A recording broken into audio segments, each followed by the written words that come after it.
Nos últimos dias, as bolsas pelo mundo caíram bastante, repercutindo as falas do Trump sobre novas tarifas, guerra comercial com a China, falta de apoio à Ucrânia em relação à guerra com a Rússia, e muita gente teme que nós estejamos a ponto de ver um bear market, ou seja, o mercado lá fora caindo bastante, e se lá fora cai, é muito difícil que o nosso mercado aqui não tome uma trajetória parecida. Então, para falar sobre todos esses assuntos, eu trouxe aqui no canal novamente Fábio Fares, meu sócio no Viver de Renda no Exterior. Inclusive, vou lembrar que na próxima segunda nós temos uma Masterclass sobre patrimônio blindado, mostrando o poder da alocação em moeda forte, que será ministrada pelo Fábio gratuitamente. Para quem quiser se inscrever, o link está aqui na descrição. Lembrando que após a Masterclass, nós abrimos vagas para o Viver de Renda no Exterior, um curso pensado para que você possa começar a alocar o seu capital internacionalmente, ainda que esteja vivendo em qualquer país pelo mundo. Porque muita gente fala, não dá para investir no preço dos impostos aqui em Singapura, na Itália, nos Estados Unidos, já passaram alunos de diversos países. Você lembra quantos agora, Fábio? 66. 66 países e todos saíram do curso sabendo investir internacionalmente, entendendo a parte dos impostos para o seu caso específico, que é muito importante para que você não esteja em falta com a legislação do país onde você está ou com risco de pagar imposto em dois locais, aqui no Brasil e mais outro. Mas, Fábio, começando aqui, cara, e o Trump? Você que está nos Estados Unidos, qual é essa ideia da guerra tarifária? É realmente para conseguir alguma coisa em troca, como, por exemplo, mais vigilância na fronteira ou não? Porque ele primeiro ameaçou tarifar México e Canadá, depois ele tirou a tarifa, agora ele está voltando com isso? Primeiro, sempre um prazer estar aqui de novo. Tem as duas coisas. Tem a parte, México e Canadá são casos específicos e distintos em relação à fronteira que muito já se evoluiu. Dizem que já a eficiência da fronteira estar mais regulada tem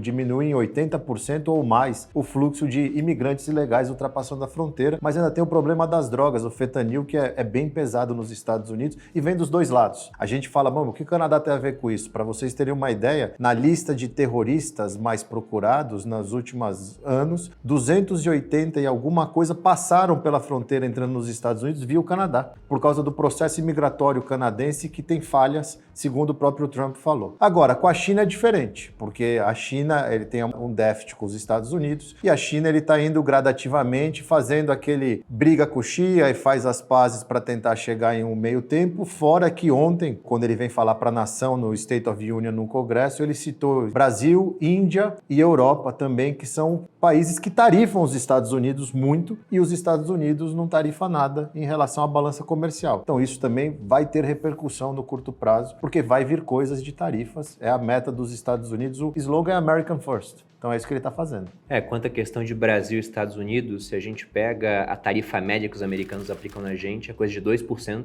A tarifa média que os brasileiros aplicam é de 14%. Então, 7 vezes maior. Eu acho que realmente vai ser difícil não sobrar alguma tarifa pra gente para equalizar, né? Deixar em reciprocidade. Até o Lula falou que se ele colocar tarifas, agiria em reciprocidade, mas a questão é que não tá agora em reciprocidade. A gente tarifa muito que vem lá de fora.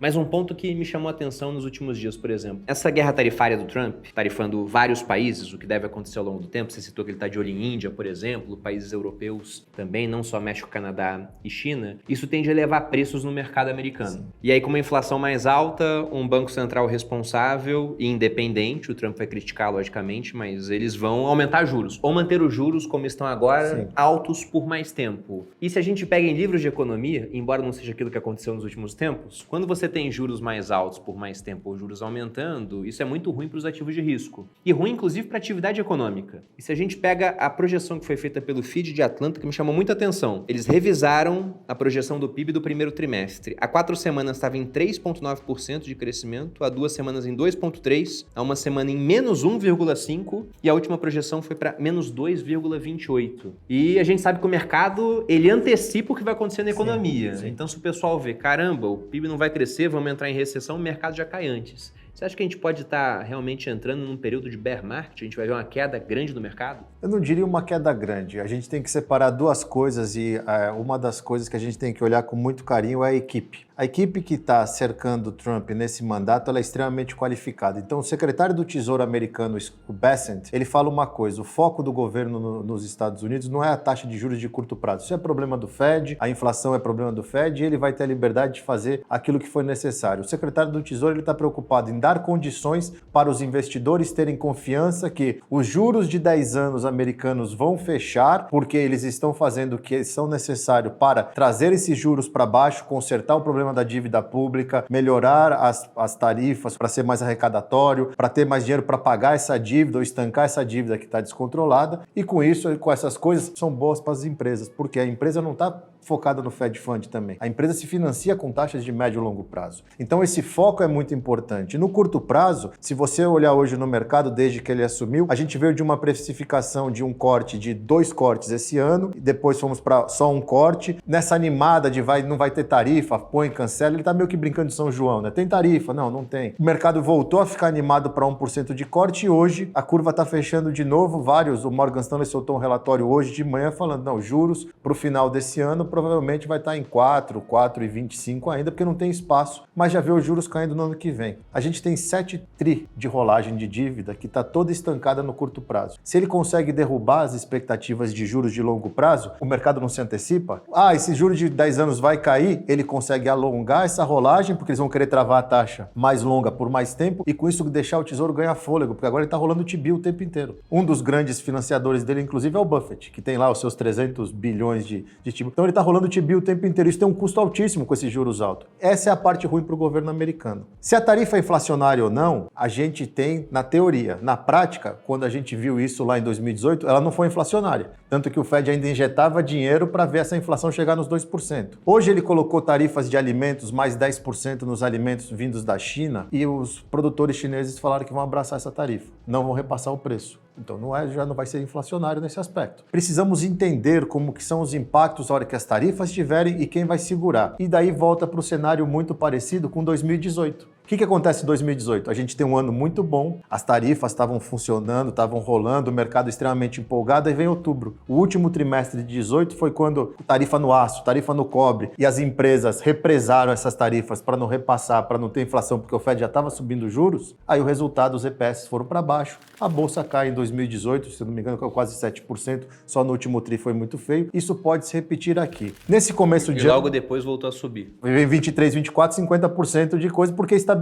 Esse ano que a gente está vendo, Bruno, nesse primeiro momento, a última conversa que a gente teve aqui no seu canal, a impressão de todo mundo é que o S&P estava caro demais. O mercado estava louco para arrumar uma desculpa para realizar. Então, por enquanto, é uma realização natural. Não tem que, vai ter crash, vai ter calma. Deixa as coisas ainda acontecerem, porque de um lado tem os Estados Unidos assim, mas tem o resto do mundo fazendo um monte de coisa também, e tudo isso afeta. Bom, e já pegando a outra dimensão da política do Trump, porque nisso de América primeiro, ele não quer mais financiar a guerra da Ucrânia. E aí, não é que vazou, né? Foi feito realmente para ser televisionado, aquela discussão entre o Trump, o J.D. Vance, o vice-presidente, e o presidente Zelensky da Ucrânia. E que muita gente falou, até o presidente Lula que comentou que, cara, o Zelensky foi humilhado ao vivo. Eu queria saber qual a sua impressão sobre isso, essa questão do Trump, ele tá aparentemente mais alinhado aos interesses russos nesse caso, porque se ele parar de financiar a Ucrânia, os russos eles pegam um pedaço do território. Talvez se a guerra continuar sem esse financiamento, podem pegar todo o território, não dá para saber o que vai acontecer. E qual a impressão também do público americano? Tá todo mundo comprado na mesma ideia com o Trump? Ou se, por exemplo, lá a gente já tá vendo, vamos colocar um ressurgimento da esquerda, porque o resultado nas urnas deixou muito claro, os democratas foram varridos em boa parte dos estados americanos. Só que no Canadá, por exemplo, a direita era a favorita para as eleições. E com os discursos do Trump falando que, olha, vamos tarifar o Canadá, a gente quer anexar o Canadá, meio que uma brincadeira quanto a isso, mas o que a gente viu foi o ressurgimento em pesquisas do favoritismo da esquerda. Está acontecendo alguma coisa lá assim ou não? Olha, a última pesquisa de popularidade dele, que foi no Carnaval agora, a popularidade dele se manteve, a aprovação do governo continuou igual e uma coisa surpreendente, nos jovens até 25 anos, cresceu bastante. Então, por enquanto, a popularidade dele não foi afetada com isso. Em relação à guerra da Ucrânia, o pessoal está se baseando em 3 minutos, que foi o bate-boca. Tem 40 minutos antes de entrevista, tem a minutagem, e o Zelensky ele foi lá para provocar também, porque ele não foi lá para assinar deal nenhum. Ele chegou para assinar um deal, mas ele não veio com intenção nenhuma, e durante a entrevista você percebe isso. É muito difícil julgar, ainda mais essa parte geopolítica, histórica de Rússia e Ucrânia. Eu não vou falar que eu tenho um conhecimento aprofundado disso, porque eu não tento, é muito difícil julgar os interesses. Mas que a gente sabe há muito tempo que essa guerra tem muitos interesses por trás, maiores do que só o que a gente está vendo, e que tem muita coisa acontecendo, que vai ser clara mais para frente quando soubermos os fatos,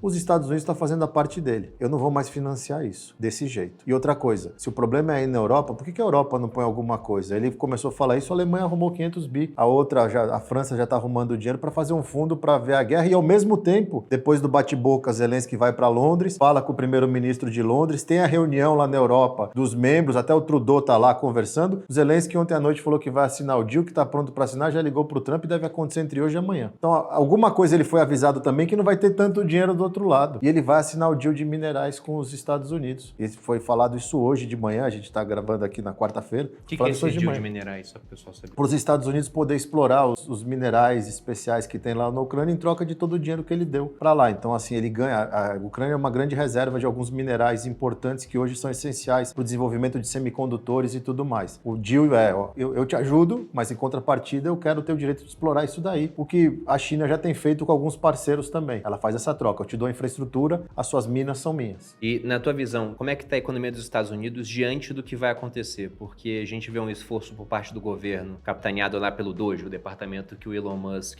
toca, de rever contratos, rever pagamentos. Ele fez um tweet falando, cara, o governo americano não negou um pagamento nos últimos anos, não tinha nada errado com nenhum ponto, né? E, na verdade, a gente sabe que isso não deveria acontecer. Então, ele está correndo atrás de corte de gastos, os americanos vão deixar de financiar a guerra da Ucrânia. Você enxerga, por exemplo, que aquela promessa de reduzir ou até mesmo acabar com o déficit que os americanos têm hoje, ela é viável? Porque muita gente fala que isso aí tá zero na conta dos investidores. Se viesse a acontecer, seria realmente algo fantástico. Duas partes, né? A parte número 1, eu recomendo a todos que investem e têm interesse em se aprofundar em alguns temas, estudar a história do Bessent, que é o secretário do Tesouro americano, e o modelo que o Japão usava de 333. É o 3% de crescimento, 3% de dívida PIB, de déficit do PIB, 3% disso, e 3 milhões de barris de petróleo a mais para derrubar o preço da energia. Essa é a meta deles, com foco de derrubar a taxa de 10 anos. A dívida americana, isso vai mudar muito porque o governo americano está fazendo exatamente o que fez ele vencer as eleições, mostrando para quem não é dos Estados Unidos, e eu falei isso o ano passado inteiro, inclusive aqui com você, que a economia americana não está uma beleza. O que estava uma beleza era o mercado, por causa das techs, por causa do dinheiro, e a gente está vendo que quem financiou a economia americana nos últimos anos foi o setor público, e a gente sabe que governo não adianta querer financiar a economia por muito tempo, porque o setor privado é o motor da economia. Financiou via impressão de moeda. Não só impressão de moeda, cabides de emprego, né? Inflou a máquina, e aí você tem salários e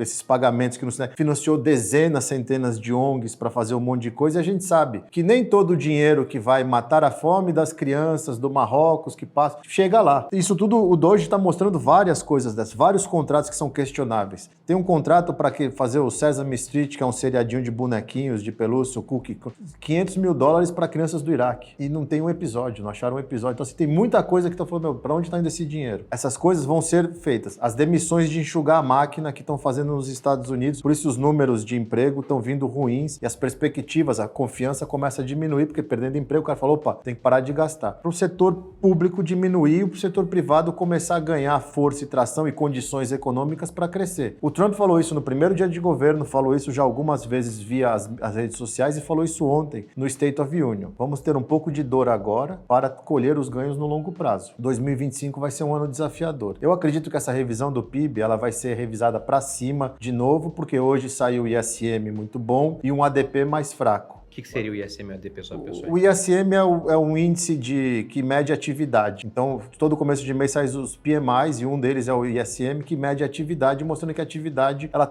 veio um pouco melhor do que o esperado, mas também a parte inflacionária veio um pouco acima, que segura o Fed para cortar juros. A gente vai ter payroll agora na sexta-feira, que vai mostrar para a gente como foram as criações de emprego e principalmente o equilíbrio entre público e privado. O privado hoje, o ADP, que era esperado vir um número acima de 100 mil, veio 77 mil, porém revisou o de janeiro, que já tinha vindo muito forte, 176 mil para 186 mil. Então teve vagas criadas em janeiro acima, o que compensa a queda de agora. A economia americana está buscando um equilíbrio. E, eu repito, o ano passado inteiro, a bolsa está cara, a bolsa está cara, a bolsa está cara, agora a bolsa está tendo uma realização. Mas ainda está longe de pensar num bear market, porque querendo ou não, o PIB anual ainda é alguma coisa em torno de 1,3 de crescimento. A gente está em março, então tem bastante tempo para ver a coisa acontecer. Então você enxerga pega que lá pode acontecer, uma analogia aqui, mais ou menos o que aconteceu na Argentina até então. Primeiro ano do Milei, de vários desafios, com contração do PIB, e agora pega a projeção do FMI, eles esperam que seja o país que mais vai crescer na América Latina. Você acha que lá podemos ver alguma coisa nesse sentido? Um primeiro ano para ajeitar a casa, corta muito o gasto do governo, e esse gasto do governo não era inócuo, né? Isso vai parar na economia, o pessoal que está contratado tem renda consome, o consumo vira renda pessoa, e aí em 25 a gente pode ver um crescimento maior puxado por setor privado. 26.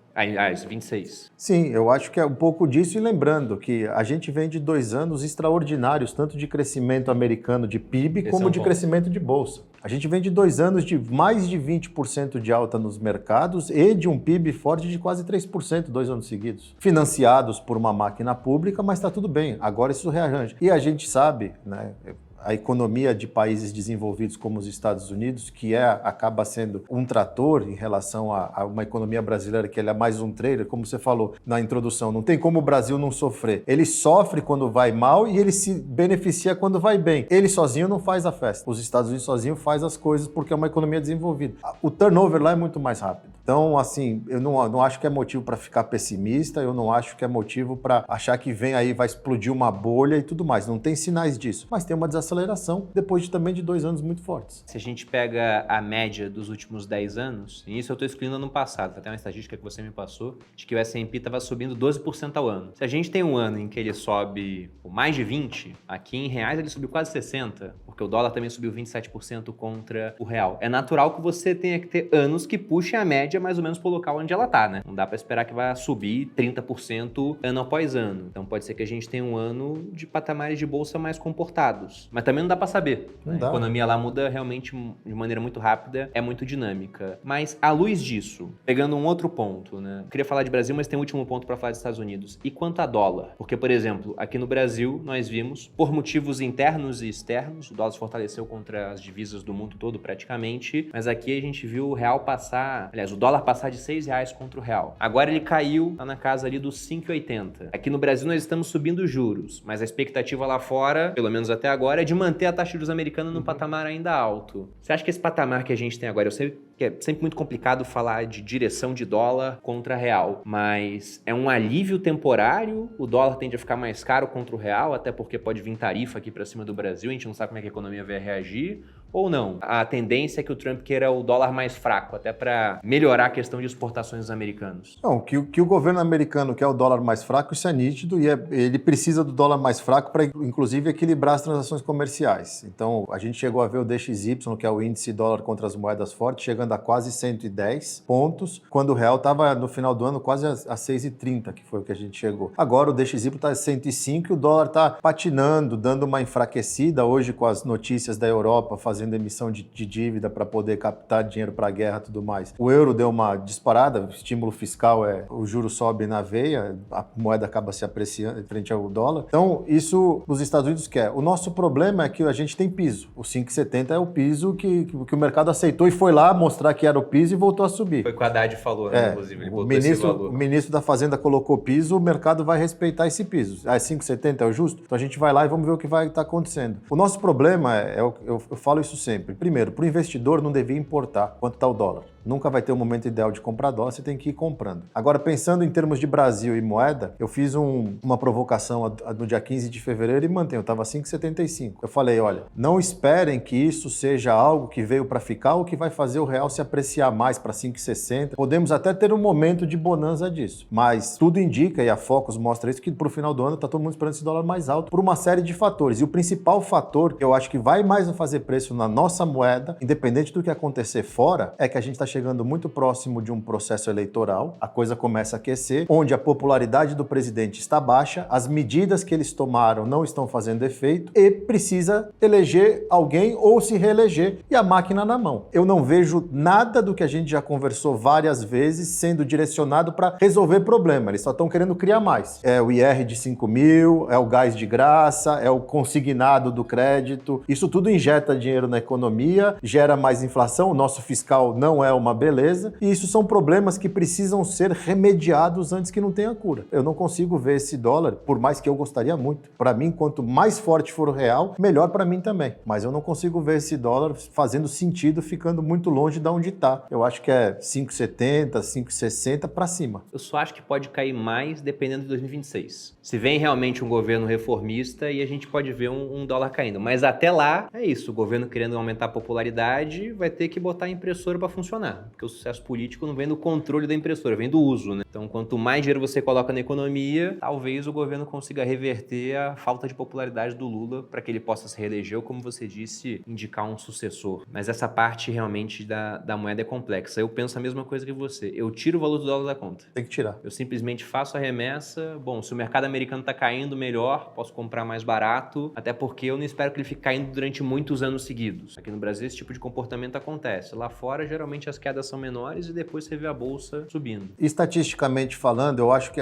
para trazer racionalidade para a conversa, a estatística é a melhor coisa. Estatisticamente falando, um mercado de bull market, ou seja, um mercado de alta americano, na média, ele dura 4 anos e tem uma magnitude de 150%, 170%. Essa é a média de um bull market. Um bear market, que é o mercado de baixa, ele dura em média 11 meses e com 30% de variação para baixo. Ou seja, não dá para ficar fora, porque 30% em 11 meses contra 170 em 4 anos, você não pode ficar fora dessa festa. Não tem como fazer. E o ponto que você falou é importante as pessoas saberem. Você não compra dólar. Você compra dólar porque é a única forma de investir em ativos que vão te gerar retornos, gerar caixa. Então você compra dólar para investir. Quando você explica isso para a pessoa, cai na ficha dela que o valor do dólar ele vai ser totalmente ignorado lá na frente, porque esse dinheiro está trabalhando em dólar para você para o longo prazo. Bom, e aí já aproveitando a tua vinda aqui, o fato de que você está lá fora acompanhando isso de perto, quanto a eleições aqui no Brasil, porque a gente viu na Argentina a vitória do Milei, ou seja, a direita levou. Nos Estados Unidos a vitória do Trump, novamente a direita levando. Em 26 nós temos a eleição aqui, o presidente agora está com níveis de popularidade mais baixos, então muita gente já coloca isso na conta. Cara, eu tô comprando o Brasil agora porque em 26 as coisas vão mudar. Só que eu achei interessante o fenômeno que aconteceu no Canadá, onde a direita estava liderando as pesquisas eleitorais e aí por conta das falas do Trump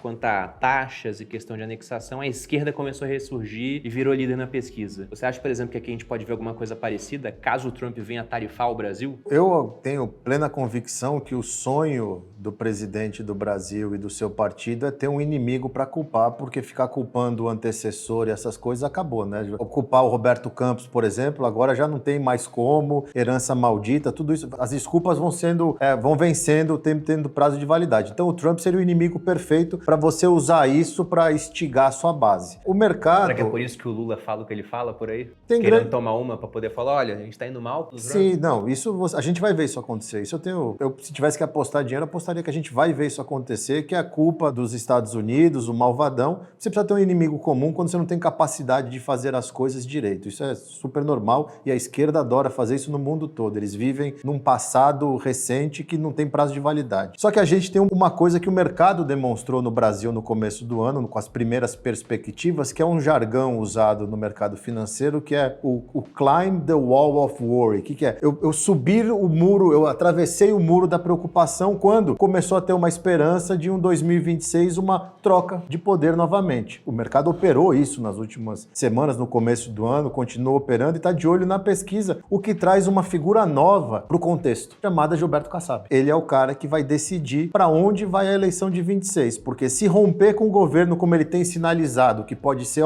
se não me ajudar eu vou romper e você não vai ter meu apoio, e aí o governo pode fazer o que for, que sem o apoio do centrão em si tá ferrado, bem que eles vão sinalizar. Dizem Ratinho Júnior, alguns dizem Tarcísio. O Tarcísio, muito inteligente, já jogou a bola, vou ser governador, e apoio o ex-presidente que está inelegível e deve ficar assim para a eleição e tudo mais. É muito complicado, Bruno. Eu entrei no mercado em 98. Eu já vi várias eleições e eu já vivi isso de lá de dentro. É muito complicado a gente falar de eleição em março de 25 para uma coisa que é novembro de 26, porque o Brasil, ele muda muito rápido, é muito tempo e o carrego com o Selic a quase 15 é muito caro. Eu entendo gestores e sou amigo de vários e eu brinco com eles nos chats que a gente tem. Eu entendo o gestor de um FIA que ele tem que comprar. Mas o resto, você olha assim e você fala, cara, eu tenho uma Selic de 15 e uma eleição em novembro de 26 com um monte de coisa para acontecer esse ano. É duro, entendeu? Então, assim, essas cenas dos próximos capítulos, para final desse ano só a gente vai ter clareza da eleição e o jogo tá muito aberto. Porque se tem uma coisa que eu tenho que admitir, o Lula é um baita de um negociador. Ele não chegou onde chegou sem saber negociar. E ele sabe a posição que ele tá hoje. O cara tava na prisão e foi eleito presidente, né? Então, de negociação, né? Ele sabe. Ele entende com certeza. Então, assim, não vai perder esse jogo agora. Tem muito tempo. Então pode muita coisa acontecer. Eu concordo absolutamente com você. Eu não faço parte do time que fala que o Lula já perdeu. A popularidade tá baixa. Cara, você volta lá na época do escândalo do Mensalão, a popularidade lá embaixo e ele conseguiu se reeleger. É muito tempo pra gente cantar vitória antes da hora. Eu acho que o Brasil realmente tá barato. Agora o ponto é que pode ficar barato por muito mais tempo depende de um acontecimento. É de fato um play eleitoral, porque é isso que muda a condução da economia e o mercado reage de maneira antecipada a isso. A economia vai ser melhor conduzida, então a bolsa vai começar a subir.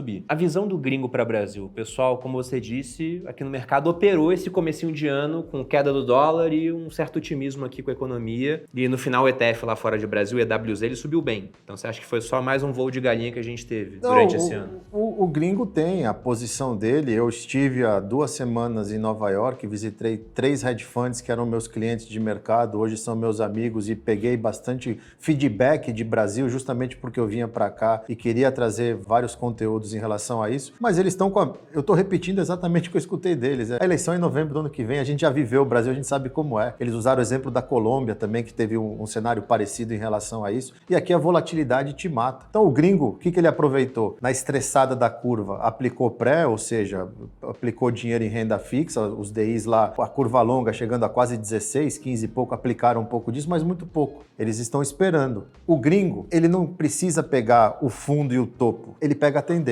Ele fica olhando. O papel vai virar perspectiva, eu entro pro rally e eu empurro o rally, porque eu tenho esse poder. O gringo tem o poder de empurrar o rally. Agora, eu não vou entrar agora. Eu não vejo o gringo na bolsa com apetite. A gente teve o evento da BTG, o CEO Conference. O gringo tá olhando, mas não tá vindo como deveria. Então, assim, é devagar. Então, o estrangeiro permanece comprado em equities lá fora e renda fixa aqui dentro. Sim. Bom, se o estrangeiro faz isso, quem sou eu para não fazer uma coisa parecida, né? Bom saber. Tem mais alguma coisa que você acha que é relevante a gente falar aqui, Fábio? Olha, uma coisa que eu acho importante, que em mercados que estão, com muita volatilidade, é a pessoa saber filtrar o que é ruído e lembrando que, do mesmo jeito que o Lula, presidente do Brasil, tem quem ame e quem odeia e isso gera muito ruído, o Trump é igual. Tem quem ame e quem odeia, gera muito ruído. Então tem que tomar cuidado com os extremos, porque no mercado de baixa, para virar um bear market, ainda tem muita coisa para acontecer. E, olhando para os Estados Unidos, os números da economia ainda não mostram nenhum motivo para um bear market. A gente está tendo uma desaceleração natural de um mercado que subiu demais, que teve um desempenho muito forte, tanto econômico como de mercado nos últimos 2 anos, independente do desempenho econômico ter sido muito mais financiado pelo setor público do que o privado. É a mesma coisa na Europa. Desde o ano passado eu venho batendo na tecla, olha, o Brasil está barato, a Europa está barata. Ela veio, começou a fazer um rally desde agosto, fez o rally, agora está todo mundo falando de Europa, aí eles vão aqui detonar o fiscal. Aí você fala assim, cara,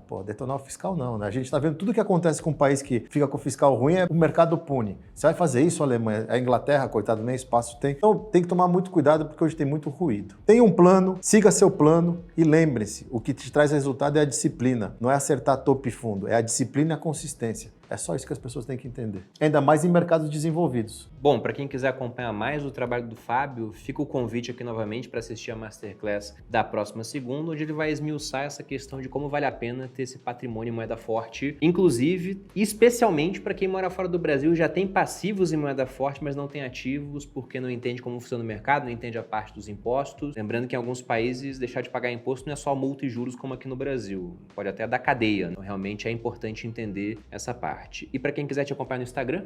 @FábioFares_, meu Instagram, eu posto conteúdo lá todos os dias, abro caixinha também para responder as perguntas, com foco em investimentos em moeda forte. Então é isso, pessoal. Muito obrigado pela audiência. Fábio, obrigado pela presença. Obrigado pelo convite. Até a próxima, gente.